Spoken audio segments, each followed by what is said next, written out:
Bonsoir Émilie. Alors, merci beaucoup d'avoir répondu présente à l'appel pour venir nous expliquer ton travail. C'est une joie et un plaisir.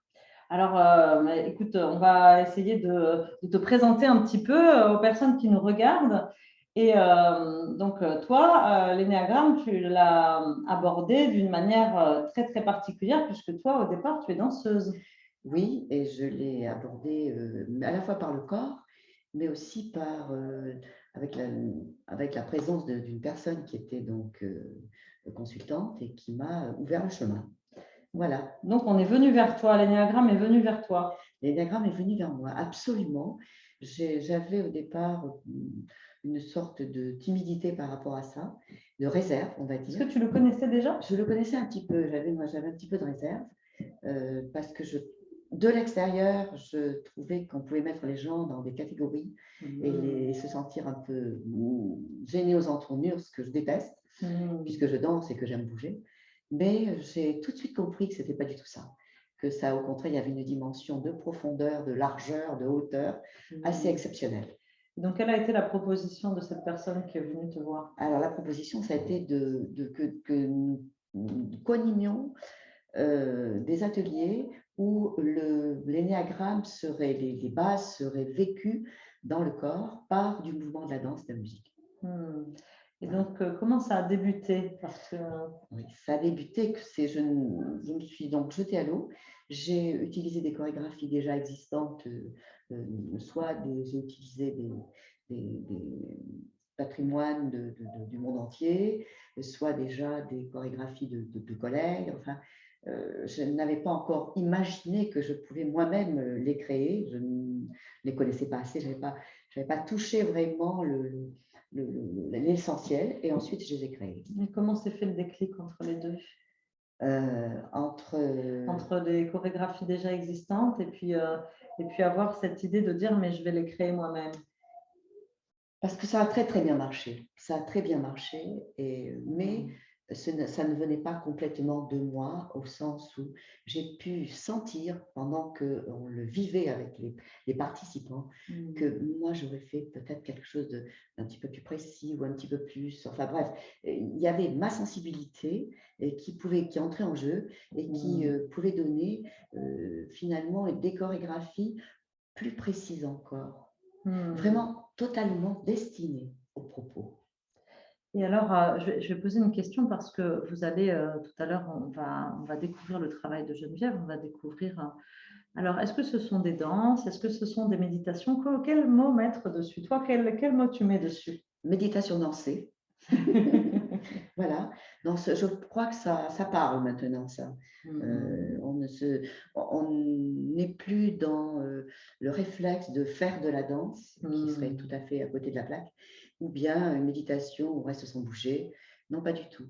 C'est danser des choses qui ne sont pas très difficiles et qui permettent d'avoir en même temps, quand on est dans le mouvement, avoir une qualité d'intériorisation et de présence à soi, à la fois présence aux autres, présence à la musique, à tout ce qui se passe, mais complètement relié à l'intérieur.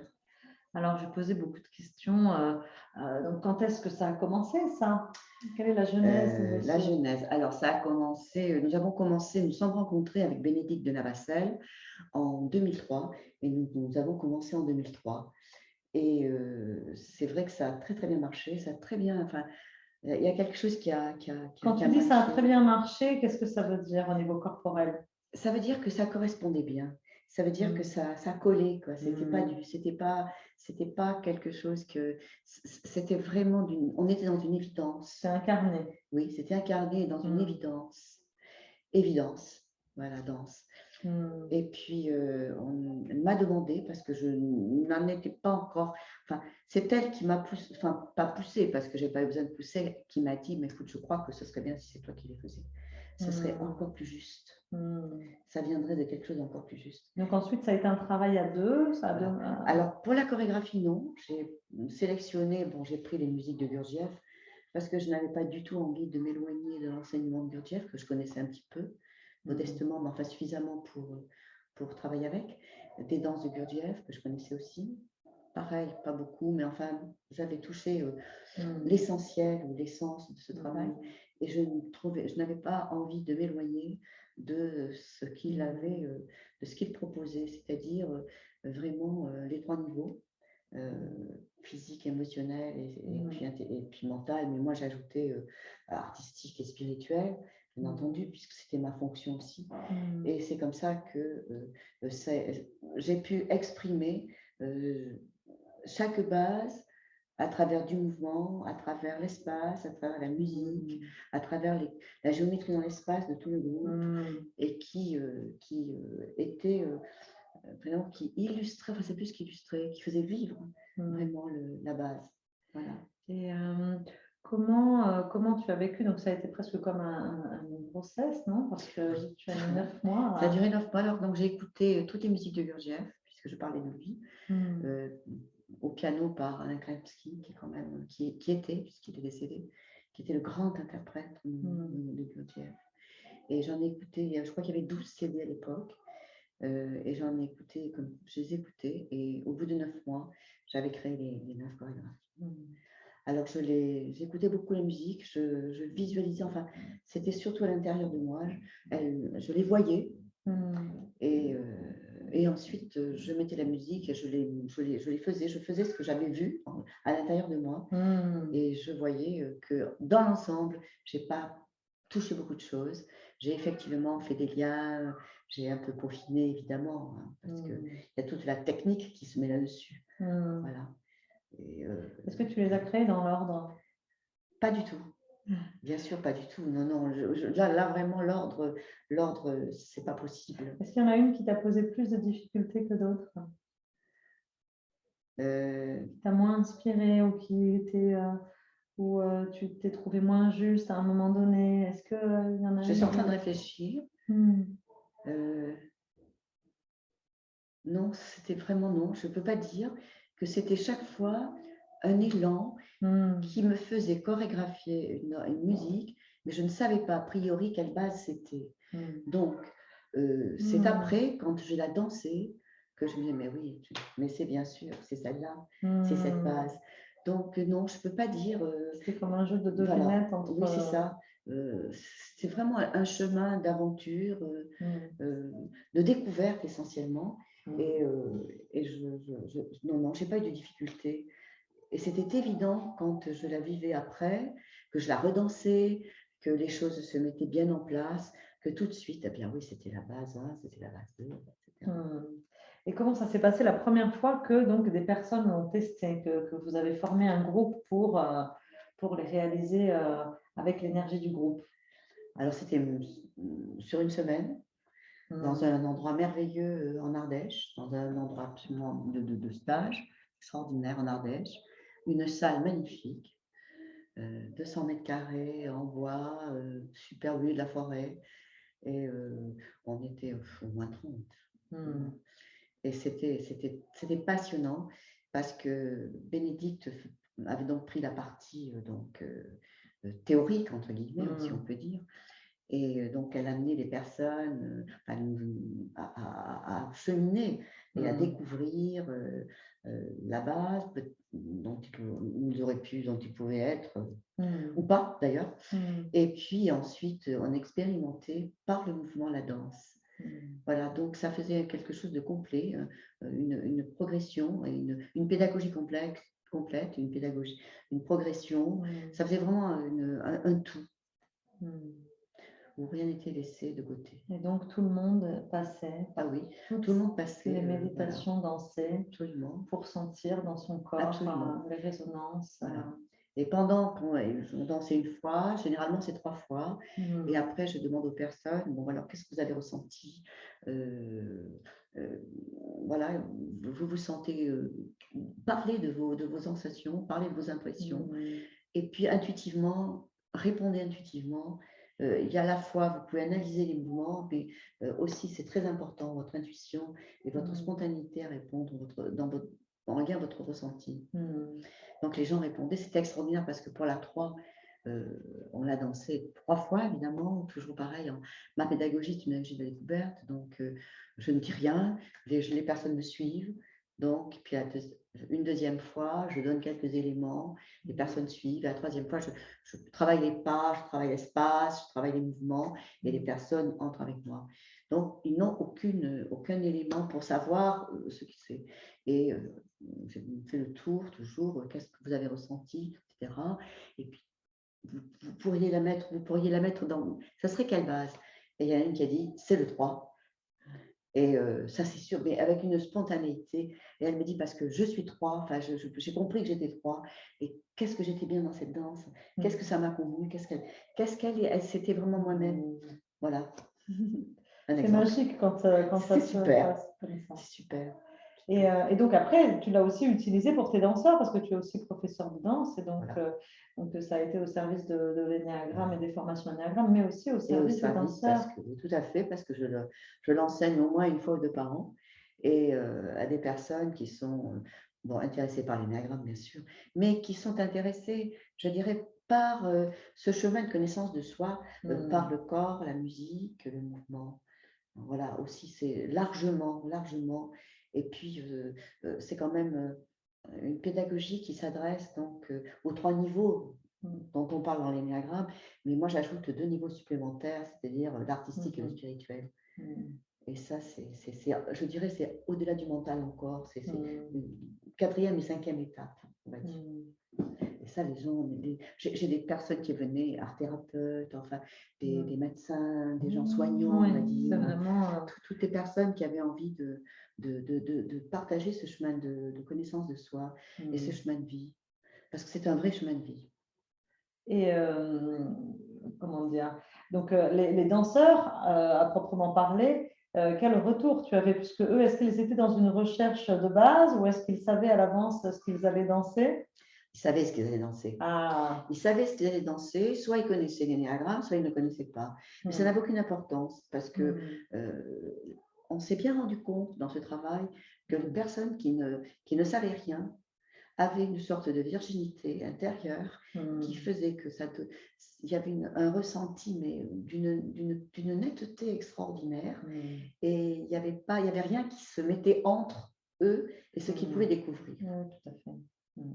Alors, les autres avaient un bagage qui les aidait dans certaines directions ou qui complétait ce qu'ils avaient envie de savoir sur eux et peut-être des bases, etc.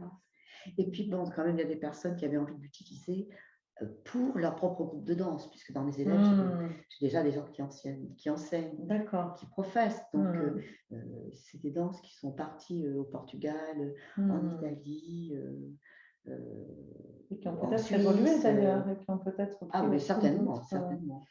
Mais oui, donc c'est vraiment. Alors, vous allez voir parce qu'on va vous montrer, des exemples. Je crois que ce qu'il est intéressant de dire, c'est que quelquefois, on a des attentes quand on connaît déjà l'énéagramme. Exactement. On croit qu'un 7, ça doit être comme ça, ou la danse du 8 va être comme ça. Et on pense souvent avec un biais justement de la névrose, ou en tout cas du caractère, de l'ego. Et puis souvent, quand tu montres tes danses, non, il y a une réaction de surprise. Alors, on va vous montrer et comme ça, vous allez voir si vous êtes oui, surpris. on pourra en parler après de ce qui pourrait être étonnant pour vous. Alors, on va vous montrer la 7. Hop. Puis j'expliquerai un petit peu la symbolique. Et oui, et après, on va expliquer. Voilà, alors, la 7, on a donné à chaque base, alors ça c'était le travail de partager avec Bénédicte, une qualité universelle. Et une qualité, et des qualités, enfin, on en retrouvait déjà 3 dans la Bible, enfin dans notre tradition chrétienne.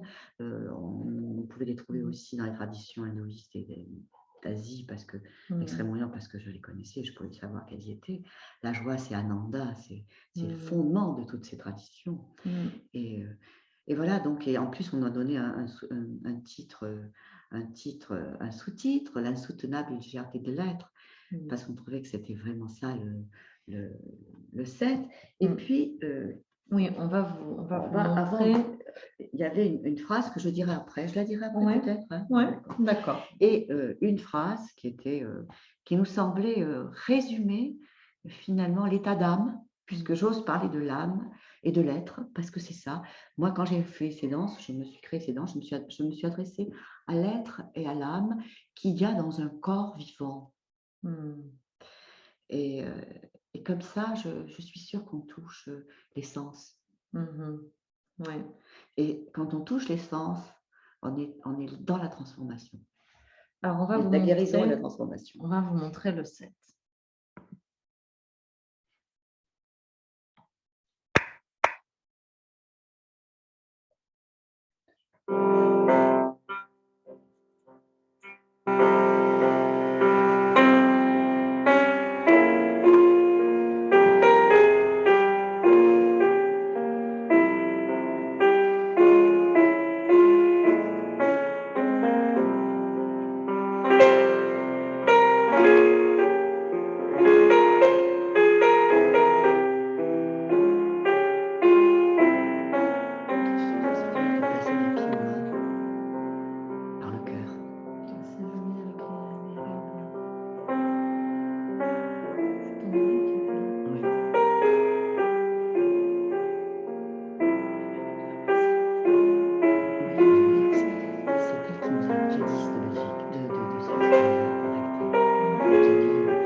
Voilà. Alors, tu vas pouvoir nous partager Donc, ce qui est très chouette sur le petit fascicule. Dans ce petit fascicule, vous avez évidemment des photos, certes, mais c'est insuffisant. Vous avez la description de la danse et avec la symbolique. Donc, en fait, ce qui est super, c'est qu'on comprend vraiment la gestuelle, voilà. dans quel sens elle va et surtout comment elle fait sens. Et chaque gestuelle fait vraiment sens. Donc, Geneviève, explique-nous un petit peu donc, la symbolique du set. Voilà. Donc, ce sont des gestes, vous voyez le mouvement des bras, le mouvement du corps qui va vers l'avant, le mouvement des bras qui part en arrière. C'est-à-dire que je vais chercher tout ce que j'ai laissé de côté, tout ce que j'ai pas pu voir ou pas pu vivre parce que c'était trop difficile ou parce que c'était tellement enfoui en moi.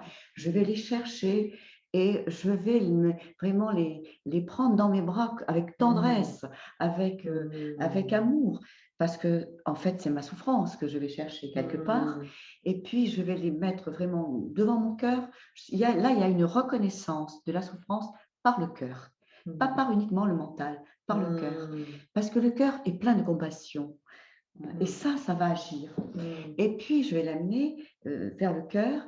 Et puis ensuite, on va tous aller vers le sang, c'est-à-dire il y a cette acceptation de la souffrance et que la souffrance peut être portée avec tendresse comme un enfant. Et à ce moment-là, du fond du cœur, va jaillir ce qu'il y a de toute façon au fond de nous, au fond de notre cellule, la joie, je veux dire, intemporelle, universelle, enfin, elle est au-delà de tout et elle va jaillir en haut, en bas. Et elle va complètement modifier la situation, nous permettre de nous retourner et de continuer le chemin.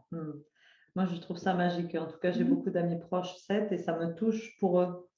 De la compassion, quand je vois cette danse, ça me touche pour mes amis 7. Je leur souhaite d'aller vers cette, cette danse. Je suis d'accord avec toi, moi aussi j'en connais, très proche de moi.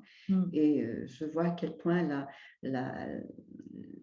la possibilité de transformer la souffrance en joie, c'est possible en passant par le cœur. Oui, en joie authentique. Voilà, la joie authentique, pas l'exubérance que l'on peut voir quelquefois chez eux, vraiment une gaieté extérieure. Non, là, c'est... Oui, puis on sent bien dans la danse, celle-ci, la sensibilité.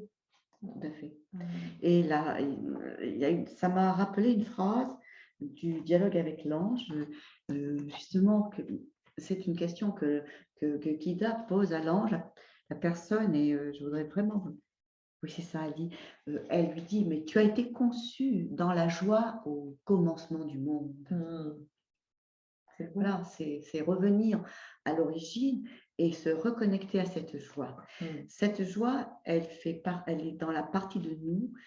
Bon, les traditions le disent, surtout en Extrême-Orient, mais je pense que dans l'Évangile, c'est pas la même chose.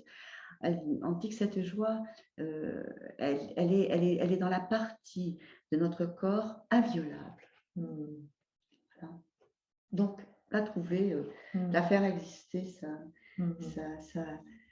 va évidemment nous, enfin, régler, enfin, peut-être pas régler, mais accepter la souffrance et la transformer. Voilà. Ouais, c'est aussi à utiliser comme un modèle, non? Tout à fait. Pas que pour les négatifs. Non, mais bien sûr, puisque moi, pour les autres négatifs, pour les autres bases, tout à fait, bien sûr. Mais chaque vertu, chaque qualité est à vivre, de chaque base est à vivre, quelle que soit la base. Parce que ce sont des qualités. Et c'est ce que permettent tes méditations dansées, c'est qu'elles permettent justement d'aller ressentir ce que peut-être des chemins sur lesquels on ne passe pas, on ne pense pas y aller ou on ne le voit pas. En tout cas, ce n'est pas par le trait du caractère. Ça, c'est une chose. Hein. Mais là, c'est autre chose. C'est vraiment, nous avons en nous nous pouvons puiser en nous des trésors de ces qualités universelles et atemporelles. Et ça permet d'aller justement se promener sur d'autres bases, par le corps, par l'émotion et non pas par le mental, par l'analyse. Par les valeurs du cœur. tout à fait. Les valeurs du cœur et les compétences du corps. Vous avez pu voir que les personnes ne sont ni jeunes, ni professionnelles, rien, mais elles sont tout à fait authentiques. Et on peut voir que chaque personne a vraiment intégré le mouvement. Voilà, en tout cas, moi, je peux le voir. Donc, ça veut dire qu'elle a intégré le message. Complètement. Alors, on va vous montrer eh bien, la suivante. Je partage avec vous.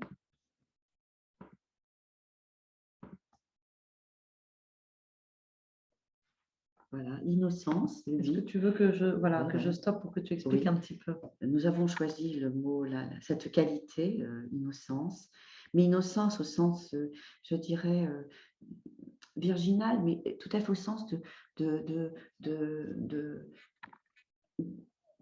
ne pas être encombré par des tas de choses qui finalement s'interposent, voilà, et qui nous permettent de toucher le cœur, vraiment, et voilà, accessible vulnérabilité, accéder à cette fragilité intérieure que nous avons tous, probablement particulièrement les 8, mais nous pouvons dire que nous l'avons tous à un moment de notre vie, et avoir accès à ça avec d'une façon qui permet de retourner la chose, c'est-à-dire de transformer cette vulnérabilité en force.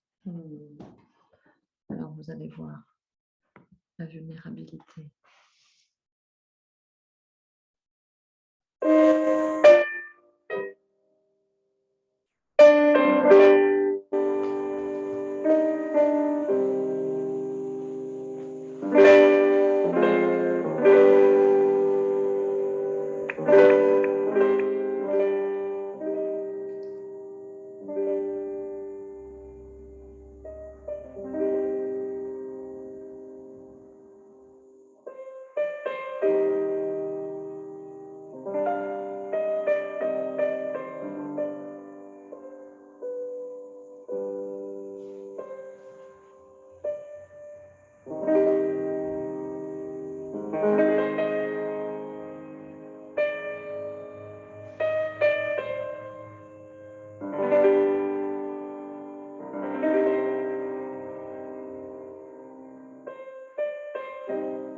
D'accord, il se dégage une délicatesse. Moi, vraiment, cette musique et cette méditation, elle me laisse en paix. Il y a quelque chose de très serein, de très... Et alors, comme pour les 7 où j'ai beaucoup d'amis proches 7, j'ai aussi des très proches 8. Aussi. Oui. Et donc, de la même manière que je désire au 7 d'avoir cette joie innocente, je désire au 8, je leur souhaite cette paix intérieure et, cette délicatesse avec leur cœur, non? Il y a quelque chose de Ils très acceptent symbolique dans le mouvement. Tout à fait, ils acceptent d'ouvrir le cœur, d'ouvrir leur cœur à eux-mêmes d'abord. C'est-à-dire de voir ce qu'il y a dans le cœur et de découvrir que finalement, à l'intérieur d'eux-mêmes, ce sont des merveilles. C'est écrit dans la Bible. Je te remercie, Seigneur, pour la merveille que je suis. Donc, ça, c'est vraiment la première chose, reconnaître ça et ensuite pouvoir partager cette délicatesse, parce que les 8, sur leurs apparences, ont une grandeur d'âme que moi j'ai pu constater. Oui, beaucoup de générosité. Une vraie grandeur d'âme. Une vraie grandeur d'âme. L'extérieur est une forme, mais au niveau de l'âme, il y a une subtilité. Et ce sont des gens qui peuvent avoir une grande dimension spirituelle, sous des traits de caractère extrêmement bien incarnés, extrêmement forts dans la matière, mais je peux voir ça aussi. Voilà. Et si on peut, que ce soit pour le 8 ou pour les autres, finalement, être en lien, ne pas se couper de ce fil d'Ariane que l'on peut avoir constamment avec son âme, c'est extraordinaire parce que c'est un fil, ça nous conduit, c'est vraiment un fil d'Ariane qui nous conduit là où nous devons aller, c'est tout. Voilà. Tout à fait. Tu veux qu'on partage ce qu'il y a dans le fascicule pour le 8? Voilà. Je me reçois, je contemple ma vulnérabilité, je m'accueille, je m'émerveille, je m'offre au monde et je rends grâce. Il y a ce mouvement-là. Parce que ça aussi, la gratitude, elle va... Je pourrais dire que j'aurais pu mettre cette qualité derrière chacune des 9.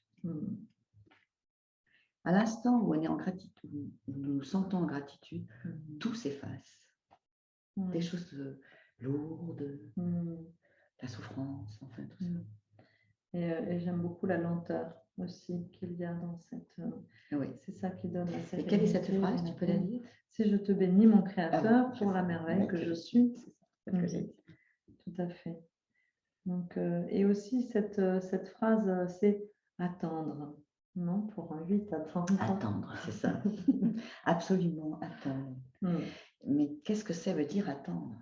Attendre, c'est être. Exactement. Voilà, être là, dans l'instant présent, dans cette présence totale à soi, sans interférence, c'est ça l'innocence. Et en gratitude.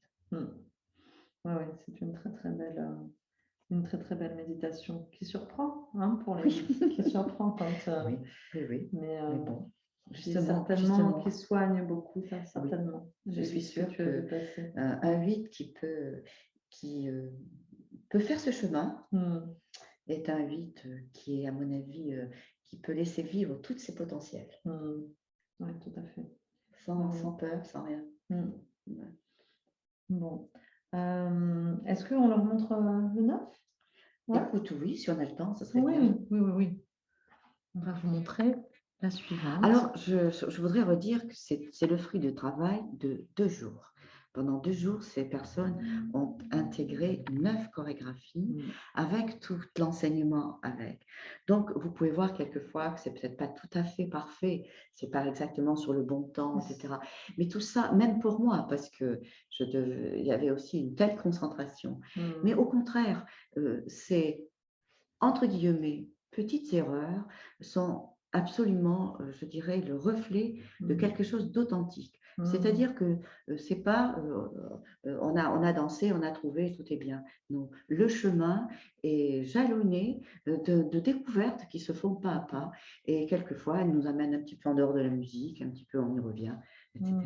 Oui, Voilà. on sent aussi peut-être justement l'essence de base des personnes qui dansent une autre essence Tout à fait. et qui n'ont pas cette énergie-là de base. Absolument, Et, absolument. et on peut le voir dans le mouvement, dans l'énergie qui…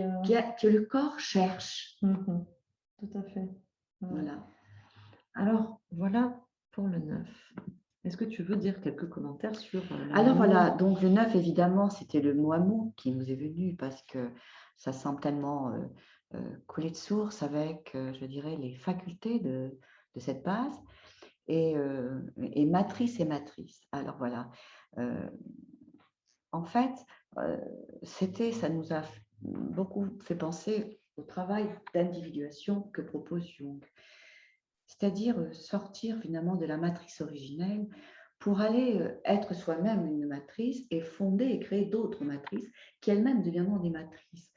C'est-à-dire que c'est le processus de vie, c'est le processus de donner vie, et ainsi de suite aux choses. Pas de rester fixé à quelque chose qui finalement serait probablement mortifère. Voilà. Et c'est cette capacité que moi j'ai ressentie chez les neufs, toujours, enfin c'est pas dans forcément leur trait de caractère, mais j'ai senti la capacité à engendrer des matrices d'amour, de compréhension, de compassion, de tout. Je peux décliner, disons, l'amour sous toutes ses formes, d'amitié, d'empathie, je cherchais ce mot. Voilà. Et chaque fois, effectivement, c'est rond. Et chaque fois, c'est générateur de quelque chose d'autre qui va cheminer. Est-ce que je lis la phrase maintenant? Voilà, là, voilà, comme ça. Oui, maintenant. Oui. Seul méritera le nom d'homme et seul pourra compter sur quelque chose qui ait été préparé pour lui d'en haut, celui qui aura su acquérir les données voulues pour conserver indemne et le loup et l'agneau qui ont été confiés à sa garde. C'est une phrase de Gurdjieff. Gurdjieff, oui, c'est une magnifique phrase qui nous fait entendre que nous avons toutes les opposés complémentaires en nous et que justement, on peut parler finalement on pourrait parler des choses qui fixent le neuf dans la névrose, tu utilisais le mot tout à l'heure, mais qui serait le loup, mais on peut parler aussi de l'agneau, qui est cette capacité d'amour, d'empathie. J'aime beaucoup le fait pour conserver indemne et le loup et l'agneau. Absolument. Qu'est-ce qui nous fait? Évidemment, c'est le loup nous fait avancer. Et tout à fait. Alors, on vous montre ça.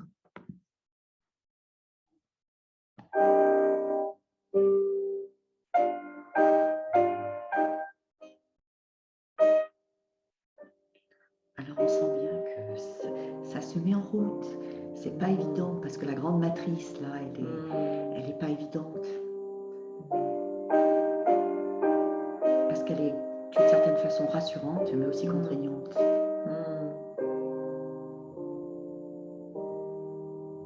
Voilà. Et là, chacun va aller dans sa matrice en ayant les mains sur la source.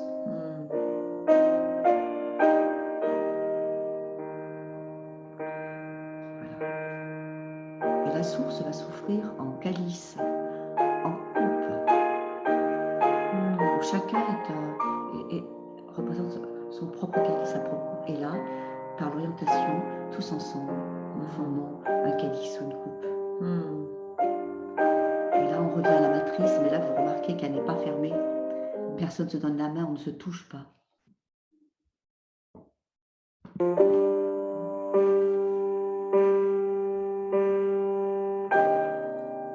Voilà, donc vous voyez la matrice, la grande matrice, qui peut être très sécurisante, mais aussi enfermante, dont il faut sortir absolument. C'est le travail d'individuation de Jung que propose Jung. Et c'est un travail de toute une vie, donc on peut se retrouver là aussi, quelle que soit sa base.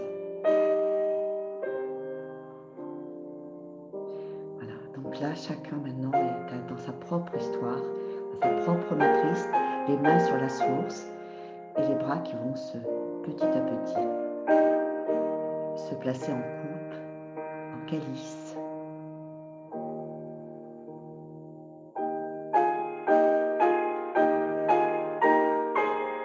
Voilà, et de chaque personne, chaque calice va maintenant retrouver le grand calice de la vie ensemble. Puis à nouveau la matrice, mais là on ne se touche pas. Vous voyez, donc elle n'est plus enfermante, elle n'est plus mortifère. Et la vie reprend jusqu'à la prochaine étape que la vie nous donnera pour justement expérimenter ces passages.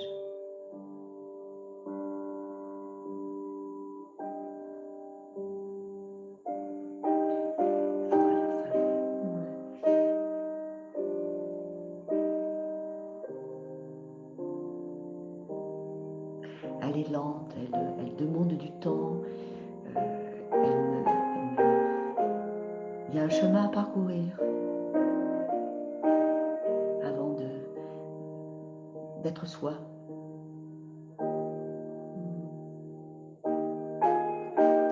Dans cette coupe d'amour, dans ces coupes d'amour, et cette grande coupe d'amour.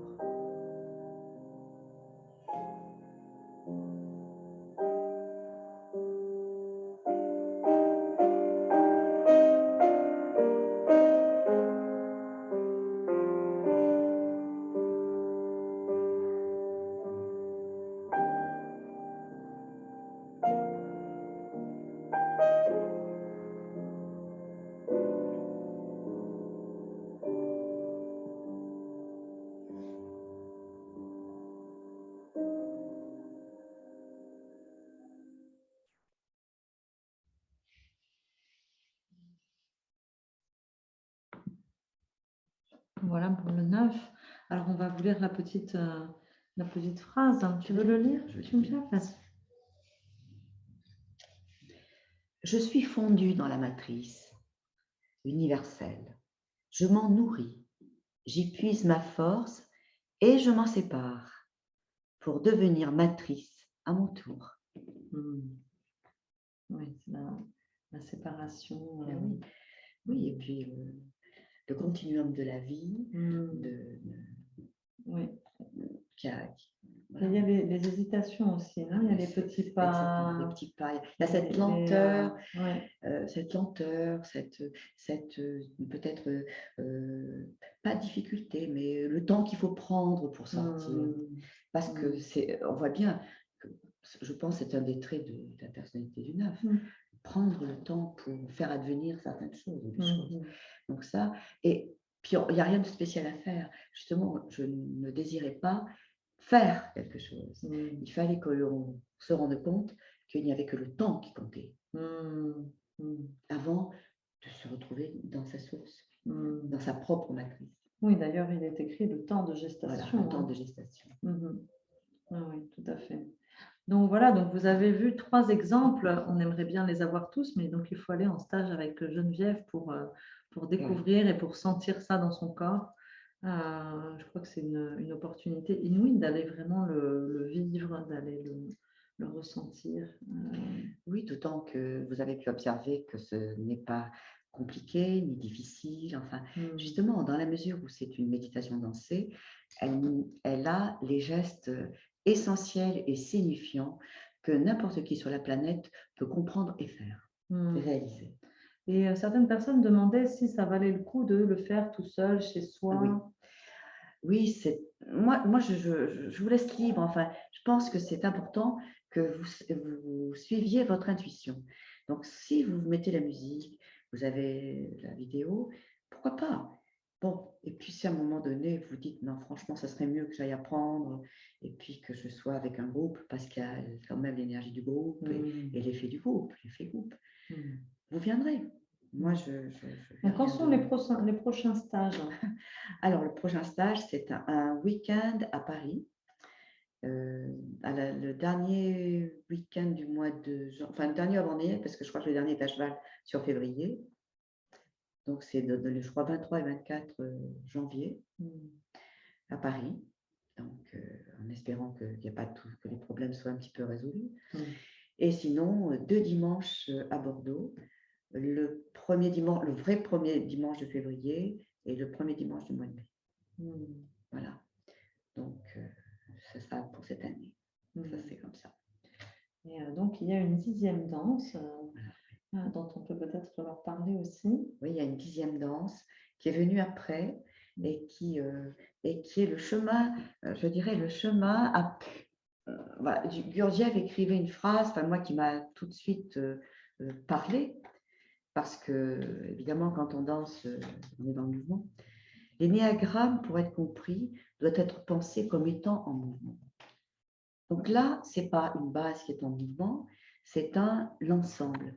Donc j'ai créé une chorégraphie où c'est l'ensemble des bases qui va bouger ensemble. Voilà, toutes les bases vont bouger ensemble. Bon, c'est un peu difficile, c'est un peu abstrait de vous expliquer, mais chaque personne partira de la base qui est la sienne ou qui pense être la sienne, ça n'a pas d'importance, et il va y avoir, si vous voulez, tout un déplacement et qui va faire passer par toutes les autres. Et donc, avec cette expérimentation, cette conscience, c'est pas du tout compliqué, c'est vraiment une méditation en mouvement. Je passe par la base vite, je me remplis de tout ce que j'ai appris de la base vite, etc., etc. Je passe par la base 1, etc., etc., etc. Voilà. Donc, et ce n'est pas il y a donc effectivement les mouvements sont directionnels. C'est pas, on ne peut pas être un électron libre comme ça au milieu. Il y a un vrai flux, voilà, un vrai flux du mouvement et de l'énergie. Et quand la musique s'arrête à la fin, c'est très important de voir vers quelle base on va, parce que ça, c'est la chose qui va se présenter certainement dans les moments qui suivront le moment où vous aurez dansé ça. C'est comme une constellation. Voilà, exactement. C'est une constellation que l'on va traverser. Et il y en a une qui nous attend plus particulièrement donc à la fin. Et même si on pense qu'on n'a rien à faire avec, je pense moi que si, pour l'avoir expérimenté. Donc, Voilà. ce sont les 9 portes de l'âme. Je vous montre avec la brillance, je ne sais pas si vous voyez bien. Donc, le 9 portes de l'âme, c'est un DVD et vous avez le fascicule explicatif que l'on vous a montré, donc avec vraiment les pas et les phrases que l'on vous a lues pour chaque énéatype en français et en anglais. Et puis, vous avez aussi la musique. Il y a aussi le CD. Le CD avec les 9 musiques, vous avez le DVD avec musique et danse, enfin la musique, la danse, parce que vous venez en train de voir, et puis le fascicule qui est en français et en anglais, comme tu viens de dire. Donc vraiment avec quelques photos, les photos clés, les photos clés les photos des mouvements clés, exactement, des mouvements les plus importants, symboliques. Donc c'est vraiment un travail complet. Et avec ça, bon, je pense qu'il y en a certaines que vous pourrez peut-être faire seul. Mais c'est vrai que si vous sentez l'envie de venir les partager, c'est quand même une autre énergie de notre travail. Alors, on va leur souhaiter bonne danse, danse, bon mouvement intérieur. Donc, vous avez mes coordonnées, je pense. Oui, ton site est sur le site du sommet. Très bien, comme ça, vous avez... Vous pouvez joindre Geneviève. Merci de nous avoir écoutés. Bonne soirée à vous. Merci de nous avoir écoutés. Merci, Émilie, pour l'empathie, la compétence, l'humour, le sourire, la beauté, enfin, tout ce qu'un 4 aime. Merci beaucoup, Geneviève. Bonne soirée à tous ou bonne journée à tous. Au revoir.